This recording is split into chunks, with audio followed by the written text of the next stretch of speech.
नमस्कार दोस्तों, इस वीडियो में आपका स्वागत है। तो बहुत सारे स्टूडेंट पूछ रहा था कि एडमिट कार्ड कब निकलेगा। तो एडमिट कार्ड अभी अपलोड हो रहा है आस्ते-आस्ते, वो आपका मिल जाएगा। 28 को एग्ज़ाम है, तो ऐसा मत सोचिए कि आपका नहीं हो रहा है, सबका हो गया, आपका ही प्रॉब्लम दे रहा है, ऐसा कोई बात नहीं। ज़्यादातर स्टूडेंट का एडमिट अभी नहीं आया है। तो इस वीडियो में बताऊँगा कि बायोकेमिस्ट्री में और मॉलिक्यूलर बायोलॉजी में क्या-क्या टॉपिक देख के जाना चाहिए आपको ज़ूलॉजी का एंट्रेंस अगर आप दे रहे हैं तो। देखिए, ऐसे मोस्ट इंपोर्टेंट टॉपिक मैं बता दिया हूँ, अगर नहीं देखे तो डिस्क्रिप्शन में लिंक दे दूँगा, आप जाके देख लीजिएगा, ठीक है। भाटी बेड और जितना भी कॉम्पिटेटिव एंड में क्या-क्या पढ़ना चाहिए, नहीं इवोल्यूशन इकोलॉजी में क्या-क्या पढ़ना चाहिए, बोल दिया हूँ, ठीक है। इस वीडियो में बताऊँगा कि बायोकेमिस्ट्री में और आपका मॉलिक्यूलर बायोलॉजी में क्या पढ़ना चाहिए। बायोकेमिस्ट्री में ज़्यादा कुछ आता नहीं है, लेकिन जो क्वेश्चन पूछा जाता है वहाँ से, तो एंजाइम से पूछेगा। स्ट्रक्चर ऑफ बायोमोलिक्यूल्स, जैसे कार्बोहाइड्रेट हो गया आपका, अमीनो एसिड हो गया, लिपिड हो गया, तो स्ट्रक्चर ऑफ मॉलिक्यूल्स, बायोमोलिक्यूल्स होता है, न्यूक्लिक एसिड का होता है, वो माइक्रो मॉलिक्यूलर बायोलॉजी में पढ़ता है, लेकिन बायोकेमिस्ट्री में बच्चा पढ़ता है, ठीक है। तो वो हो गया आपका कार्बोहाइड्रेट, उसका स्ट्रक्चर पढ़ लीजिएगा। उसके बाद अमीनो एसिड का है, वो देख लीजिएगा, और लिपिड का स्ट्रक्चर देख लीजिएगा, कितना टाइप का लिपिड्स होता है, नहीं होता है, फॉस्फोलिपिड क्या होता है, स्फिंगोलिपिड क्या होता है, ये सब क्वेश्चन पूछा जाता है आपका स्ट्रक्चरल बायोमोलिक्यूल्स के ऊपर, ठीक है। उसके बाद होता है आपका जो क्वेश्चन पूछा जाता है वो है आपका एंजाइम के ऊपर। तो एंजाइम के ऊपर बहुत सारा क्वेश्चन पूछा जाता है। तो एंजाइम के ऊपर काइनेमेटिक्स के ऊपर क्वेश्चन पूछेगा, इनहिबिशन के ऊपर पूछेगा और रेगुलेशन के ऊपर क्वेश्चन पूछता है, ठीक है। उसके बाद अगर देखिएगा बायोकेमिस्ट्री में तो मेटाबॉलिज्म के ऊपर क्वेश्चन पूछता है। कार्बोहाइड्रेट मेटाबॉलिज्म बहुत ही इंपॉर्टेंट है। Glycolysis, gluconeogenesis, TCS cycle, pentose phosphate pathway जितना भी होता है आपका ये सब देखना पड़ेगा, क्योंकि यहाँ से क्वेश्चन पूछा जाता है दोस्तों। बायोकेमिस्ट्री का बात करें अगर मेटाबॉलिज्म ऑफ कार्बोहाइड्रेट का बात करें, उसके बाद आते हैं metabolism amino acid. Amino acid का मेटाबॉलिज्म में देखिएगा तो इतना क्वेश्चन तो नहीं पूछता, लेकिन ट्रांस अमीनो एसिड से क्वेश्चन कभी-कभी पूछ लेता है, डी अमीनो एसिड के ऊपर पूछ लेता है। उसके छोड़ के कुछ और क्वेश्चन नहीं पूछता है। जो बायोकेमिस्ट्री जो हॉनर्स देता है परीक्षा, उसका उसका एग्जाम जो है अलग होता है, ठीक है। अगर बात करें उसके बाद जो होता है लिपिड मेटाबॉलिज्म, लिपिड मेटाबॉलिज्म में क्या पूछता है, लिपिड मेटाबॉलिज्म दो पाथ में पढ़ के जाइएगा, वहां से क्वेश्चन पूछेगा। एक होता है बायोसिंथेसिस ऑफ फैटी एसिड, और एक सेकंड हो गया आपका बीटा ऑक्सीडेशन पाथवे। और फैटी एसिड बीटा ऑक्सीडेशन भी देख लीजिएगा, वहां से भी क्वेश्चन पूछा जाता है। सक्सिनल कोएंजाइम बनता है, प्रोफिनल कोएंजाइम वहां पर फॉर्मेशन में टेक पार्ट करता है, ठीक है। तो ये हो गया आपको बायोकेमिस्ट्री में जो पढ़ना पड़ेगा। उसके अलावा आप विटामिन पढ़िएगा, क्योंकि विटामिन के ऊपर क्वेश्चन पूछता है। विटामिन में ज़्यादा कुछ पढ़ने का जरूरत नहीं, मेरा ई बुक में मैं जितना एक्सप्लेन आपको किया हूँ वहाँ से जाकर पढ़ लीजिएगा। अगर ई बुक आपके पास नहीं है तो आप इंटरनेट से देख लीजिएगा कौन सा विटामिन कौन सा कोएंजाइम की तरह काम कर रहा है, ये बहुत इंपॉर्टेंट है। ये यहाँ से क्वेश्चन बहुत सारा पूछता है, ठीक है। तो इसके बाद देखिएगा विटामिन अगर पढ़ लिया और बायोमोलिकल्स ऑफ जितना भी आपका nucleic acid, carbohydrate, amino acid पढ़ लिए, फिर मेटाबॉलिज्म पढ़ लिए, तब माइक्रो और ऑक्सीडेटिव फॉस्फोराइलेशन जो बहुत इंपॉर्टेंट है, ये देख लीजिएगा। आपका एटीपी सिंथेसिस वहाँ से होता है, और इलेक्ट्रोकेमिकल ग्रेडियंट क्या होता है, बहुत सारे इनहिबिटर का काम करता है। रोटिनिन एमाइड ऑर्बिटल से तो होता है आपका, साइनाइड होता है, कार्बन मोनोऑक्साइड होता है, इनहिबिटर कॉम्प्लेक्स होता है, जाके इनहिबिट कर देता है इलेक्ट्रॉन फॉस्फेट चेन को। तो ये ध्यान रखिएगा, यहाँ से भी क्वेश्चन पूछा जाता है, ठीक है।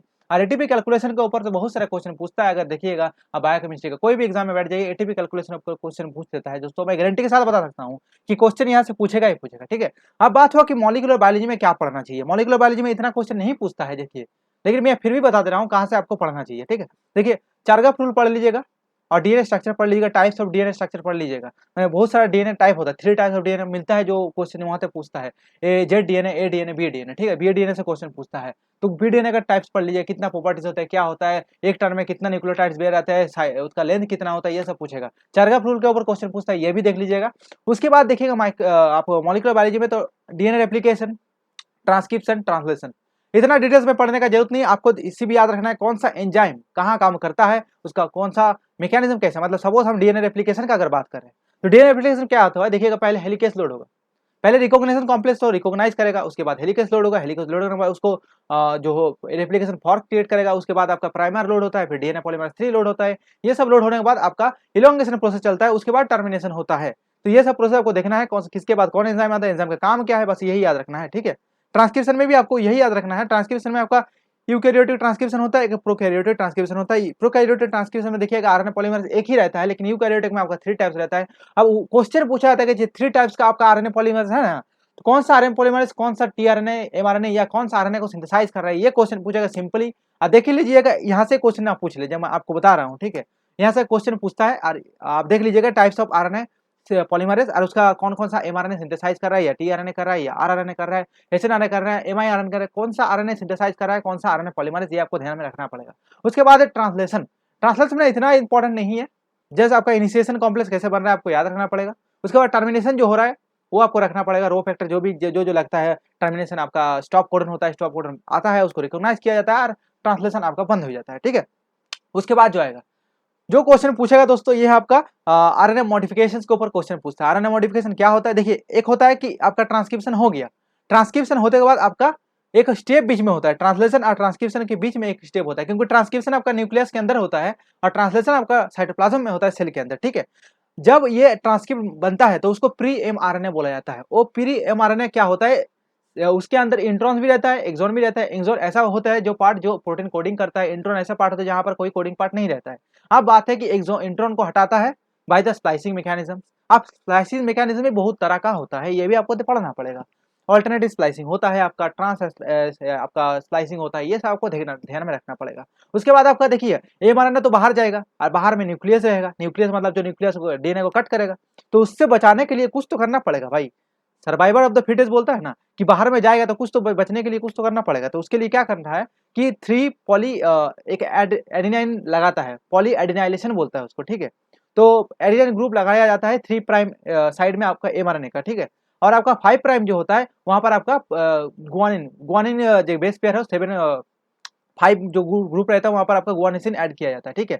तो वहां पर क्या होता है कि एमआरएनए जो होता है वो स्टेबल हो जाता है। उसके बाद उसको न्यूक्लियस से साइटोप्लाज्म में ट्रांसपोर्ट किया जाता है, ठीक है, न्यूक्लियर पोर से निकल जाता है, फिर ट्रांसलेशन होता है। तो ये स्टेप बहुत इंपॉर्टेंट है, पॉलीएडेनाइलेशन, 5 प्राइम कैपिंग जिसको कैपिंग बोला जाता है, और आपका हो गया आपका स्प्लाइसिंग। उसके बाद देखिए प्री एमआरएनए से फिर एमआरएनए बनता है, फिर एमआरएनए मैसेंजर आरएनए जाके साइटोप्लाज्म में जाता है, वहां पर ट्रांसलेशन होता है। तो ये भी स्टेप बहुत इंपॉर्टेंट है।